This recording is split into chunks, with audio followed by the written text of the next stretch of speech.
وَتَوَاصَوْا بِالْحَقِّ، صرف اپنی نمازیں نہیں سیدھی کی، انہوں نے حق بات کی، جو جو سچائی دیکھی اس کی وصیت کرنی شروع کر دی لوگوں کو۔ بڑا مشکل کام، ٹروتھ لور ہونا بڑا مشکل ہے۔ صرف تو سچائی سے محبت ہر بندے کو ہوتی ہے، لیکن سسٹم کو للکار کے لوگوں کو سچی بات بتانا کہ لوگوں دوزخ میں جا رہے ہو، بچ جاؤ۔ بخاری مسلم میں حدیث ہے، نبی علیہ السلام فرمایا تمہاری مثال پتنگوں کی سی ہے کہ آگ کے اوپر گرتے ہو اور میں تمہارے کمر بند سے پکڑ پکڑ کے تمہیں دوزخ کی آگ سے بچا رہا ہوں، یعنی میں بتا رہا ہوں کہ ڈر جاؤ، تم نے مرنا ہے، اللہ کے حضور پیش ہو۔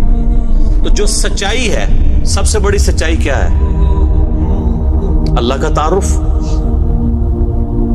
اور یہ الحق کا لفظ اللہ نے قرآن کے لیے بھی استعمال کیا سورہ بنی اسرائیل میں، وَبِالْحَقِّ أَنزَلْنَاهُ وَبِالْحَقِّ نَزَلَ، ہم نے اس قرآن کو حق کے ساتھ اتارا اور یہ حق کے ساتھ اترا۔ حق عربی میں کہتے ہیں پرپسفل، با مقصد چیز، یعنی یہ قرآن ایک مقصد کے تحت نازل ہوا۔ تو حق بات کی وصیت کرتے رہے، جہاں جہاں انہوں نے سچائی دیکھی لوگوں کو بتایا کہ یہ ہونا ہے، آخرت کی تیاری کر لو۔ کہیں ظلم کے خلاف کھڑا ہونا پڑا ہے سچائی کے ساتھ تو کھڑے ہوئے، یہ نہیں دیکھا میری تعداد کتنی ہے۔